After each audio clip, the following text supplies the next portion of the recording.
Hi everybody, it's Andy Mack here, just bringing you an update, bench update, somewhat belatedly, so apologies there, but this is just really an update. My COVID army's more or less complete. There's no flags yet, but it is my Prussian second corps for Cleese for Dresden, 1813.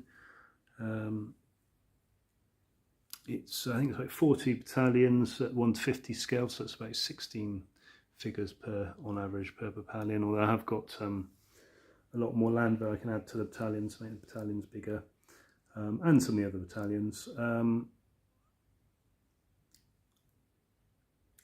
Yeah, so it's just more or less finished. So I got the flags to get. I'm a bit in two minds because the reserves in this period were prohibited from carrying flags of unauthorised type, and they weren't issued any flags. So there's a lot of debate around what they did carry, if anything, into battle. So I'll probably just buy Landwehr flags, which I'm told there was sort of lots of do-it-yourself flags in the manner of the Landwehr Iron Cross type thing. So I'll probably get some of those.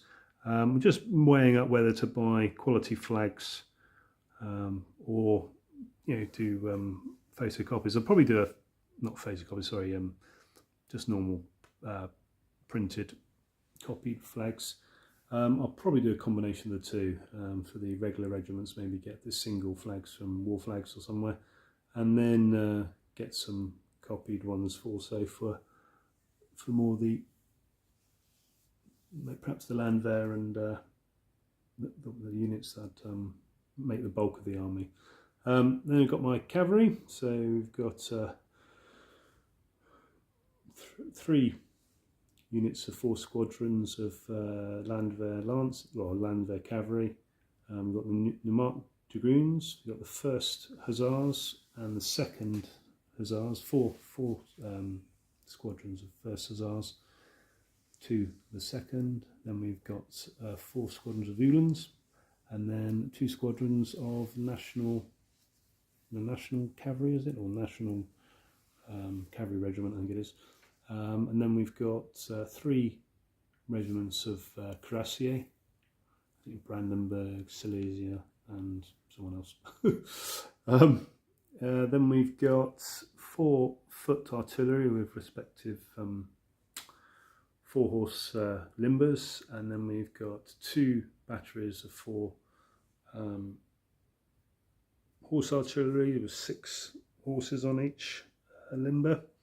And then we've got 2 batteries of 12-pounders, and then 6 batteries of 6-pounders, and then one.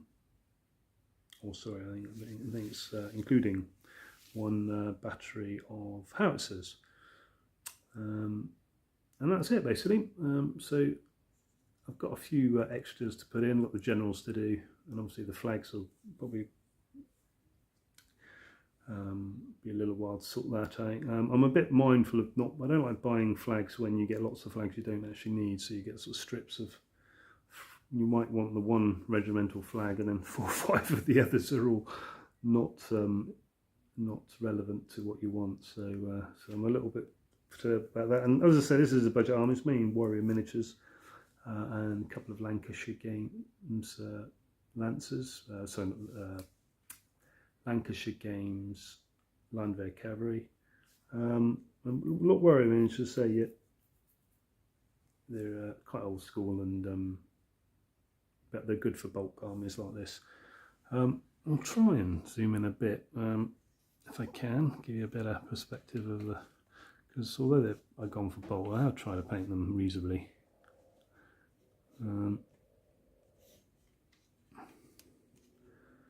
So let's zoom in. Maybe the colours are a little bit.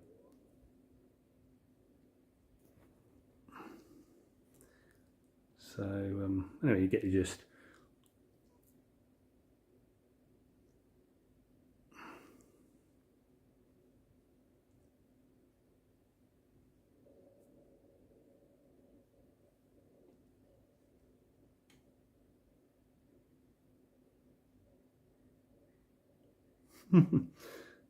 So yeah, it's quite pleasing. It was sort of, I say, it's a very much my COVID army, and had sort of battled with it a couple of times. The artillery got to me a little bit, so but that's all part of wargaming, isn't it? You get these sort of block periods. So just what I need to do now, just need to sort of finish off I've got a few artillery to do as well. I think I've got 24 more artillery to finish painting. Just single units to make up the artillery park. So flags, artillery, and a couple of these generals, and that will be it. A few carts maybe, and maybe some Cassians, but that's all further down the line. Going forward for my Napoleonics, I'm going to beef up my Russians, and I've got quite a lot of Russian infantry, but slightly short on the cavalry, and also just want to tidy up all of the remaining corps. So I've got Russian, Bavarian, Austrian, Prussian. I think that's it. Is that right? Russian, Bavarian, Austrian, Prussian, of course, some French.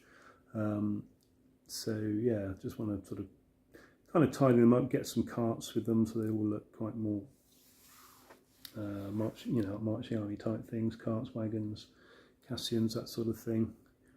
But I've got the main ones I want. So after this, it'll probably be smaller units. I've got some Württembergs I'm painting up, which were extra Bavarians I had, and trench coats. So I'll convert them into. I have converted them into Württembergs, but I've only done, say, a number of battalions, so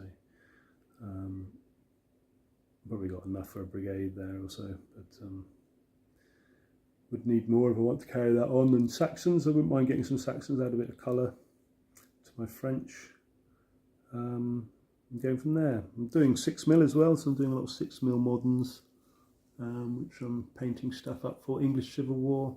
I've recently got the rules for what's the Renaissance rules now?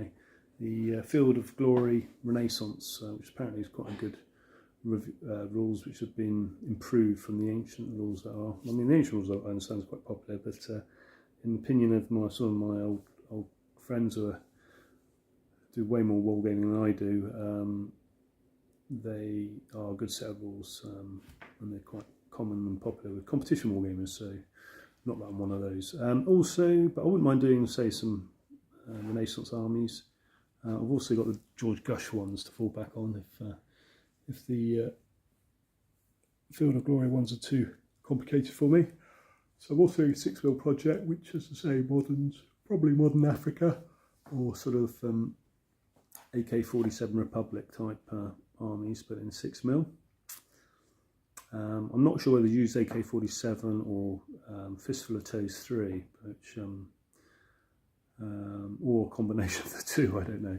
We'll see. So yeah, got bits and pieces on the go. That's basically it. So we'll be doing more posts now. I'm going to be doing some big games. Just want to finish off this mat. As you remember, usually I game. I'll just scroll out. Usually I game over in this space here. It's where sort of I can get an 8x10 in, or 8x6, 8x10, something like that. And then my plan was, which I've fulfilled now, is to convert this area, which is sort of kitchen worktops, into another part of the battlefield. So I can have a sort of either a T-shaped battlefield, and have it quite big. So I've got quite a few armies now, which might warrant a big battle, but so I've got to get actually our kitchen, so I'm going to get the family to, which they do go away for odd, in the school holidays. Sometimes go camp. My wife sometimes goes camping with friends and takes some of the children with her. Well, takes my son with them. And my daughter's old enough now to make herself scarce if she wants to. So yeah. So yeah, hopefully we'll get a big battle on here. Just got to finish off painting it though, this mattress. Haven't actually, this is the first time I put the mattress on here, so as you can see, I've still got a little bit more of dry brushing and stuff to do on the mat to get it up to this sort of more not spring-like colours. Okay, so it's Andy Mack, wishing you a good end of 2021, and let's bring on lots more war games. Andy Mackay, I think.